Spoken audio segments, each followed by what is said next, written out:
everyone. Welcome to another edition of Odyssey House Journals. I'm Randall Carlisle, along with my co-host Rachel Santizo, and we have a very, very, very special guest who I will introduce in a minute. And it should be a lot of fun. Our statistician, Matt, gave me some information here, the latest information about who is watching and listening to our podcasts. And there's thousands of people around the world. Obviously, the primary viewing or listening audience is in the United States. But can you guess which countries are, say, second, third, and fourth? Russia. Well, I knew you were going to guess that because Igor, your boyfriend in Yes. Russia, who has not gotten in touch with us yet, Igor, give us a call. Belgium is number 2 for some reason. Wow. Germany is number 3, and the Russian Federation is number 4, and that's probably because Igor is spreading the good news. So welcome everyone around the world. You obviously can watch us on YouTube. You just have to Google Odyssey House Journals, or you can listen to us on anywhere you can get podcasts. Just Google that, and we urge you to subscribe so you know when we have a new one. We're getting close to over 100 of these, believe it or not. Yes, that's exciting. Now to our guest, our very special. Can you sing Happy Birthday, or am I putting you on the spot? Oh, you don't want me to sing happy to you. Happy birthday, dear Odyssey House. Happy 50th birthday. Birthday, We are yes. celebrating 50 years in existence here in Odyssey House of Utah. And Gary Gingold is our special guest today. And you Hi. were one of the first graduates of Odyssey House of Utah. In Utah, yes, and one of the first 11 people who showed up here on November 21st. And see what you have to understand the origins of Odyssey House. It began in New York City with a woman named Judy Ann Gerber, and you had been in the program there, right? I've been in the program in New York and in New Hampshire. Yes. And then we were expanding to Utah, and so she sent a bunch of you guys out to Utah. Picked 11 people, 11 residents, and 2 staff members, professional staff, to come out to Utah and open the house at 68 South 6th East. You still remember, don't you? Oh yeah. Yeah. What did you guys? I mean, you were all heroin addicts at the time? I think the majority of people back then were. There were a lot of. I was younger. I was 19, and I wasn't in the adolescent program. I was in the adult program because 19. So I was with older guys that went up and just all the way up to older gentlemen. And most of the older guys were all old heroin addicts in New York. Now, what did you guys think when they said, "Hey, you guys are going to Utah"? It was something. They actually had a class for us to. A group for us to go over what it was going to be like from coming to New York and slowing down when we got to Utah. And they actually had a class about that. And did they tell you about the Mormon religion? Mormon religion, we learned about the Mormon religion. We learned about the cultural differences, but there was nothing like flying into Salt Lake, seeing only the church office building. It's basically all you could see then. That was the tallest building Tallest in town. building. Yeah. And the feeling of everything really slowed down. It didn't actually, but it felt that way, because they really told us it would slow down here. And the house you came to, for those of you watching, living in the Salt Lake area, is still there, still being used residentially. It's one of our 4 main residential locations. Right. It was 68 South, 6th East, Salt Lake City. And when we got there, it had been an apartment house, and people were being evicted over the months coming. So, right up to the day we got there, people were kicked out of, legally kicked out of their apartments. But we celebrated Thanksgiving there. A week later, I'm not sure of the date, but we celebrated Thanksgiving. And for weeks, we kept finding turkeys cooked in different apartments because we weren't together yet. Wow. And there was just stuff. We had to clean up the mess. The first thing that happened there was we had to clean all the apartments and empty the stoves and the refrigerators, and we kept finding stuff. It was a pretty interesting week. So it was a lot of hard work. A lot of hard work. Physical kind of work. Oh, when you yeah. first got Renovating there. was all the time. Changing them into dorm rooms from single apartments. And Yeah, a lot of that. And when you guys came over, was it all males at that time? No. There were girls in the core group also. It was co-ed all the way. Yeah, it definitely was co-ed. And Judy Densengerber was big into women's rights. I guess we would call that now, and having women represented. And definitely, there was several women that came over with us, and still around too.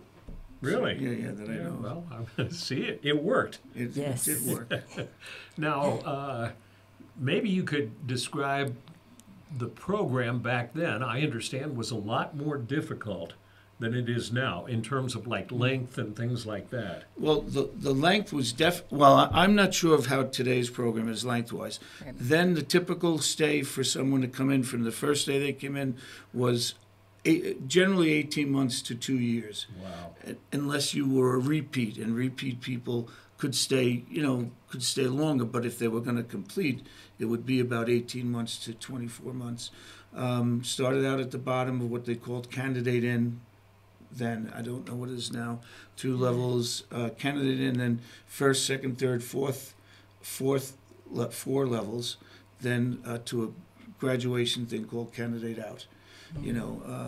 Again, I'm not sure what they're doing now, but each level you went through and you learned different things.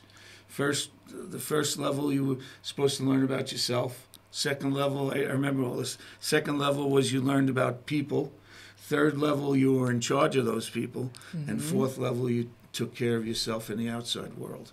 And you learned how to go outside of the facility, and everything that comes with being outside. Yeah. They were preparing you for re-entry, it used to be called, into the real world. So some people were there for several years. Oh yeah, I stayed. I stayed in not inside, but as a resident inside. I think I came in October 7th, 1970. Graduated in the Utah facility in Judy's bedroom. Meaning her office and bedroom. Sorry, in 1970, it was a special area. Her bedroom and the office in there was only for special things, for graduations and staff meetings, and for one marriage. And I was the one who got married in there. But so I was in the program 2 years, and then graduated, and then worked with them for 2 years, it was just all. Through all those levels, and then going back out. And it worked for you. What happened to your life after that? I mean, what after you left? Again, I got married while I was in there. Meaning, I was married in 1973. I'm still with that lady Ellis today, 48 years and a couple of months. She was through the Odyssey journey. They were the girls next door. 4 girls lived next door to Odyssey House on 68 South, 6th East, and they saw the people from New York come, and I think they all got off on that. Excited. Because we became the guys they dated. We're the guys, sophisticated guys from New York. Yeah, so I'm the only one that got married, though. But they wanted to date the guys from New York, and they were all going to the LDS Business College. So it was very odd acquaintances. But a recovering addict with people going to LDS business school. Which, all right, and that was another thing too, because even back then that was real important. President Kimball, I remember it because it was a big event that happened with us. Judy Ann Densengerber got to go meet President Kimball. Really? And and he told them right then, we recognize there's a problem in our community, and I somehow. The word of wisdom came up, and that's how they found and funneled money to the church. Said LDS residents who came into the program could be given. It's not word of wisdom money. It's help with food and stuff like that. So I forget what that was called. But so they acknowledged the fact even back then that there were practicing Mormons who had addiction issues, and that was the issue with the whole state. That they didn't want to accept that we're a religious state, let's say, and that's not here. But they did accept that it was here. And if the church was really against it, we would have never got here. Right. And they, I think back then you were right. And they weren't against it. They just and they got involved right away with that, with Judy Densengerber. So I don't know how that works today, but that was important then. You brought along some really interesting stuff that I want to look at. Here was a business card Wow. from back then. We spared no expense.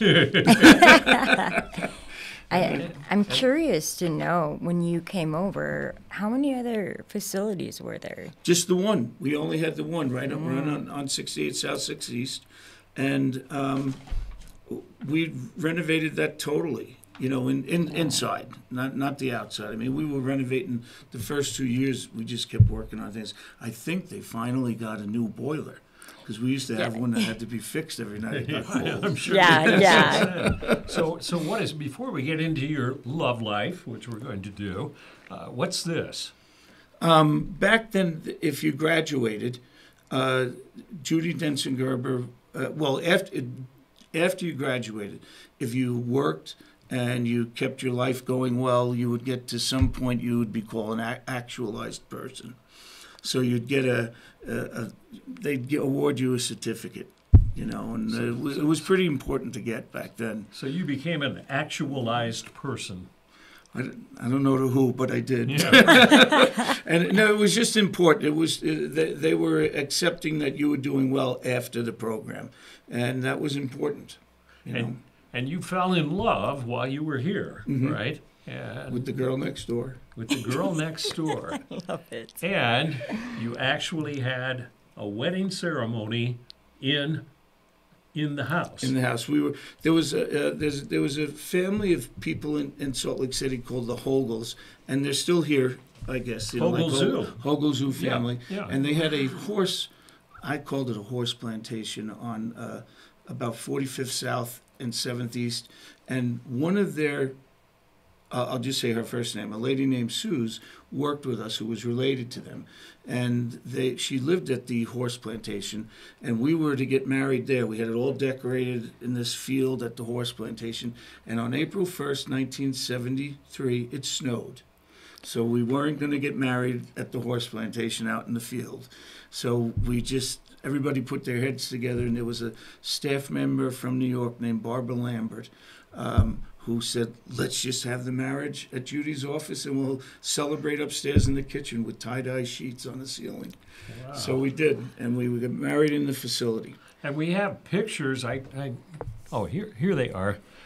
Pictures of you and your new bride on the front steps of the downtown adult house. That's a favorite picture of mine. Boy, I guess. Two favorite places, Odyssey and carrying my wife just then out the front doors. And then we have a picture of her and her bridesmaids. Mm-hmm. And now, were they fellow LDS Business College people? Yes. Okay. The girls next door. The girls next door. And then, and you got married in Judy Ann Denson's office, right. Or office/apartment or bedroom, kind of. Right.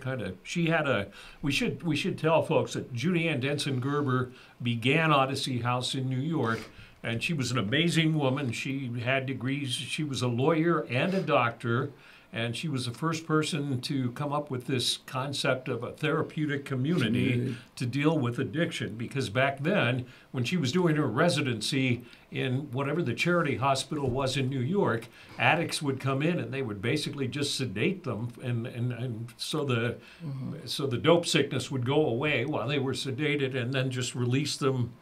It just said goodbye. And then they'd go right back to their active addiction. And so she was the first person to come up with this idea of bringing them into some kind of therapeutic program.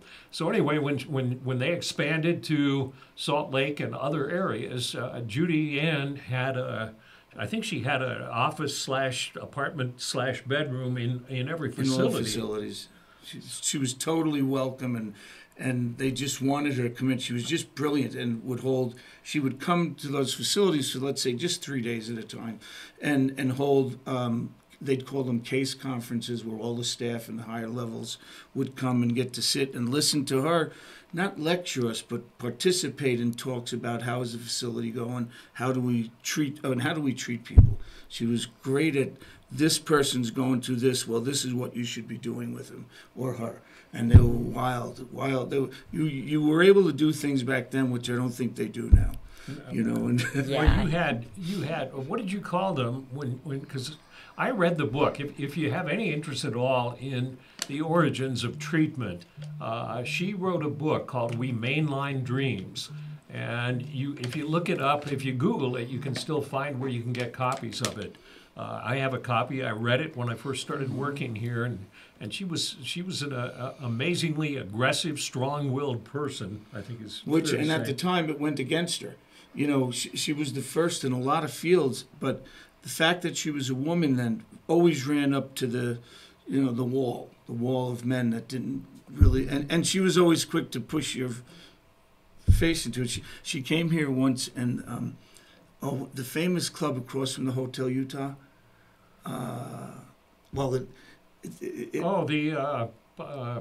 It's the exclusive, the Alta Club. Alta Club. Yes, She was invited to the Alta Club. A woman to the Alta Club? And they drove her to the front door, and when she got out, they escorted her to the side door. Right. Well, she made an issue about that.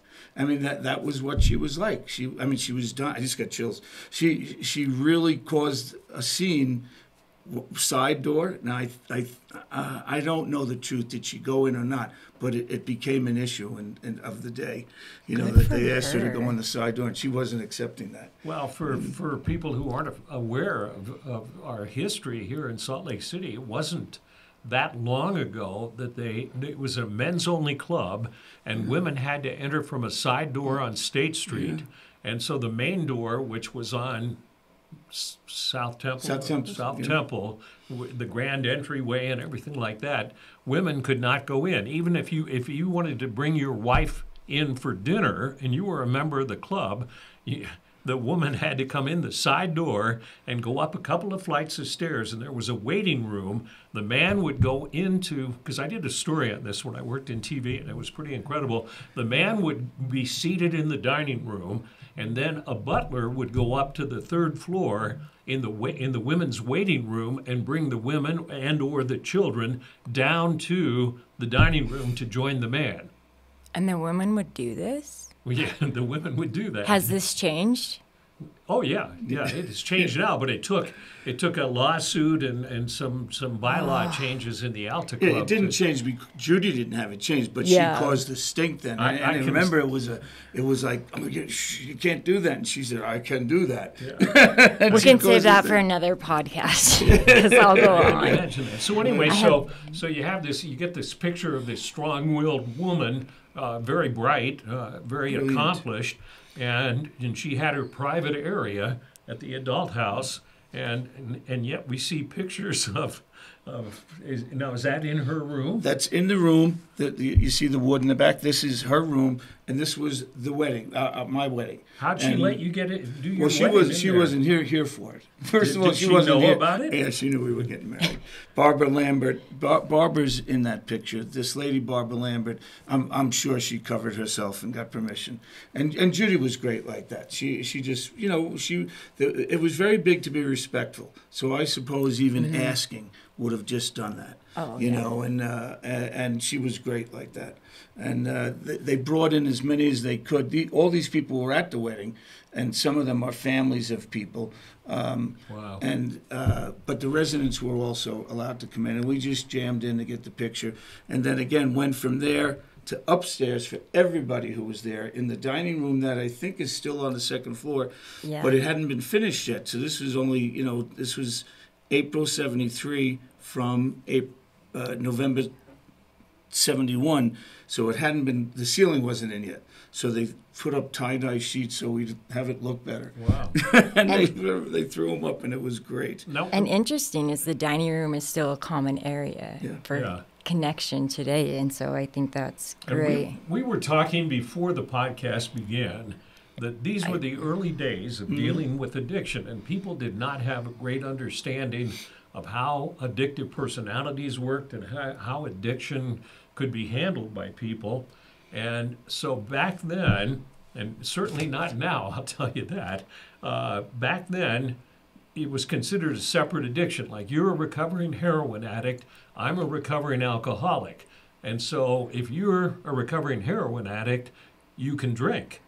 Right. Okay, I don't think it means I could use heroin, but but by the same token. Right. So anyway, in celebrations and festivities at Odyssey House way back then, you could actually drink if you were a recovering heroin addict. If you were a level 4, and like when Judy would come into town, and on let's say on the Friday or Saturday night, we would all go out to dinner together. The staff plus the level 4s, they were always allowed to join in, and Judy would at that say, well, they can have permission to have a drink. The level 4s were allowed to have a drink.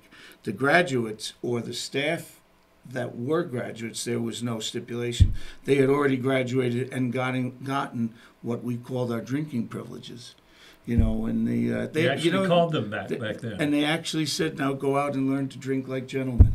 And later on, I heard that came from another kind of book on alcoholism. Well, but they were telling AA's big yeah. book says we all strive to, because I'm a recovering alcoholic, we all strive to drink like gentlemen. Yeah, but I didn't know that's where that came from Yeah. yet. So they told us, now go learn to drink like gentlemen. Okay? Everything was about learning to go back into society. You've Right. gotten here, now you're going to pay back by having a job, you're going to have a family. I mean, it was still the dream of life, pay back to society, work, have a family, have a good job, and go through life happy. Along with alcohol. Learn how to incorporate alcohol drinking into that. Isn't that amazing? That wasn't everybody's motivation to graduate. To graduate was wonderful. And I can remember, I couldn't wait to graduate. I mean, I was going to graduate, and it was great. And the first thing that happened during graduation was, what's the drink I can have? And they gave me one drink. And I was allowed to have a drink. And I had never thought I had a problem with alcohol. I knew, we back then we were called ex-addicts. And in other words, that issue's over, which it's not, but you think it's a over. lifelong thing, but back then they sort of considered you cured. Cured, and you are now an ex-addict, now go learn to drink. And right from the first drink, and I just remember going, I'll have a drink, put it in that glass of Coca-Cola and no ice. And I don't even know why I said that, but they did. They gave me my one drink. And the next morning we had a staff meeting, and I had just graduated.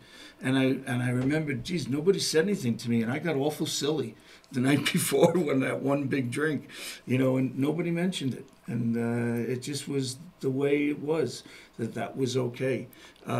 It took its toll on me. It took 10 years for it to take its toll on me. Most of the other people, meaning I ended up in another program to stop with my alcoholism, and I have been for 35 years now.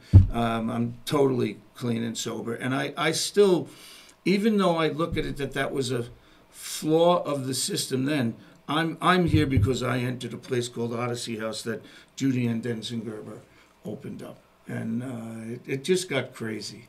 And she has died. If you could run into her today, what would you say to her? I would probably truthfully, I would say thank you and I love you. And I know about all the troubles that may have happened in her life and with Odyssey. I find it's a shame today that people don't really know who it is, and all these Odysseys are still all over. Odyssey House, Utah is like everywhere. The building Right. today, and they don't really know it's because this crazy, brilliant woman came out here and fought every possible thing to get us here and got us here, and it worked. It just that they had to grow also, and they've grown. Odyssey's grown, but she did also.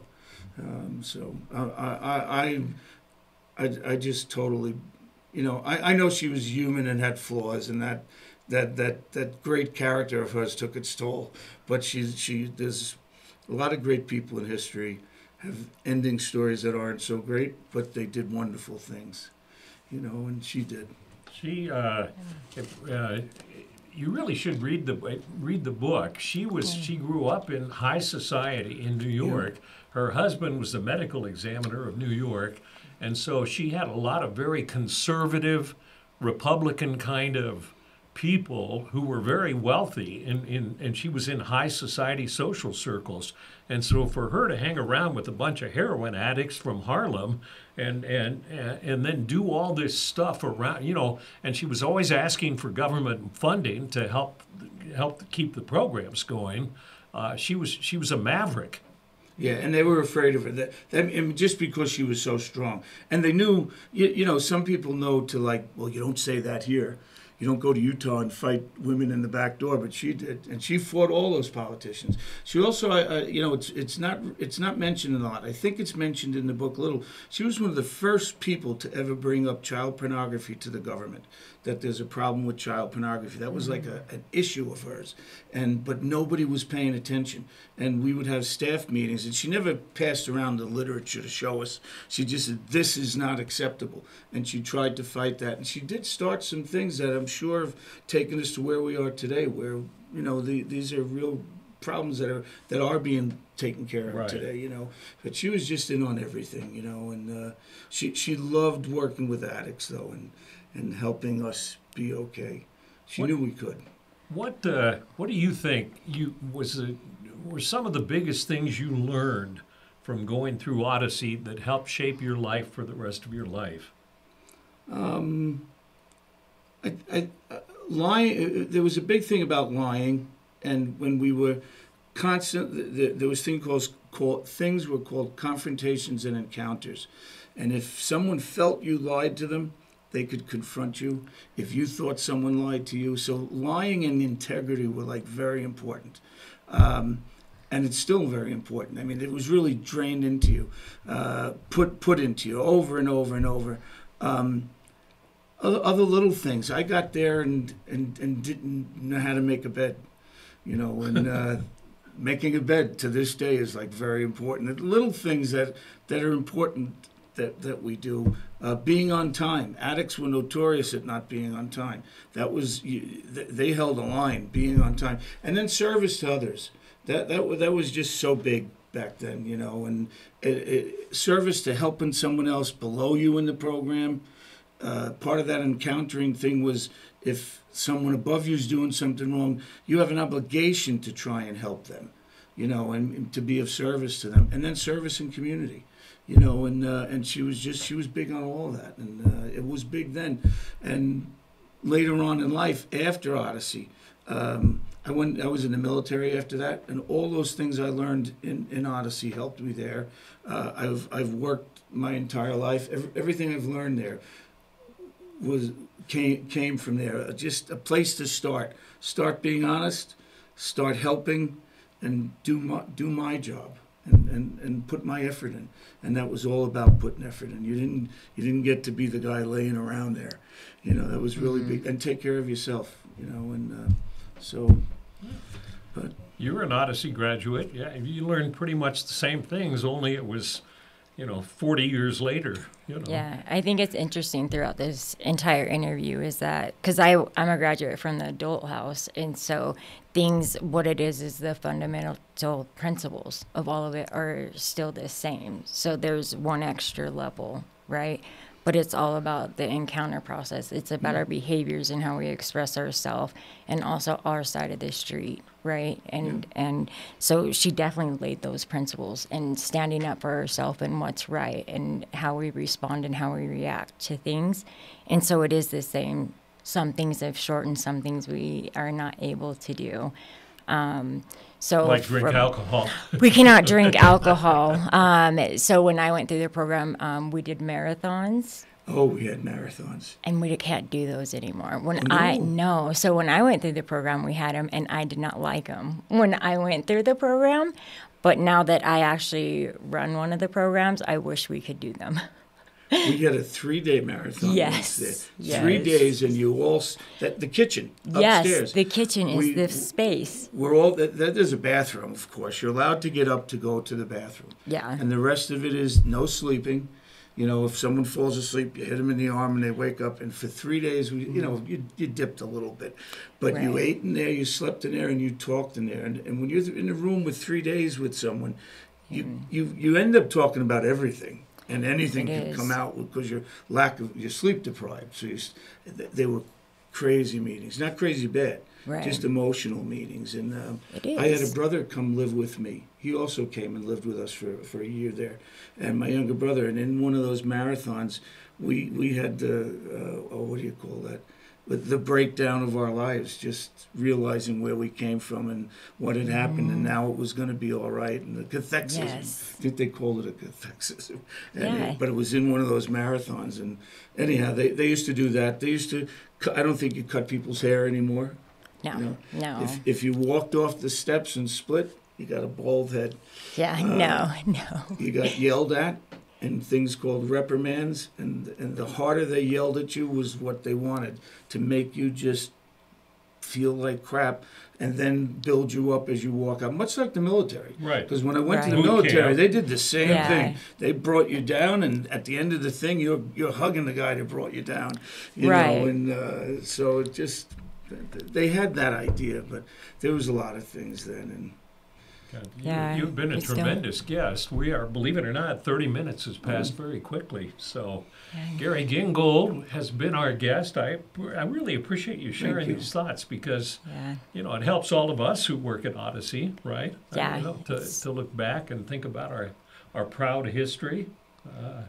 And I'm glad you volunteered to do this. Can I give you a very big thing about Odyssey? Back then, I don't know if they still do it. There was a pamphlet, and I think I have it here. It was the Odyssey method, and in the end of the method, Judy had wrote something which I still think today, and it's pretty close to what I'm about to say. It might be exact. It said, by first doing, I proved that it could be done.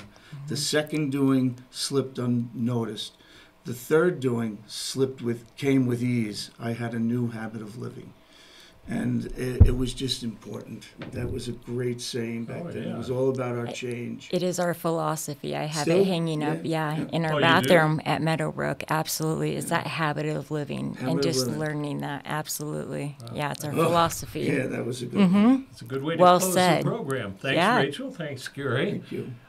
We thank you for watching another edition of Odyssey House Journals.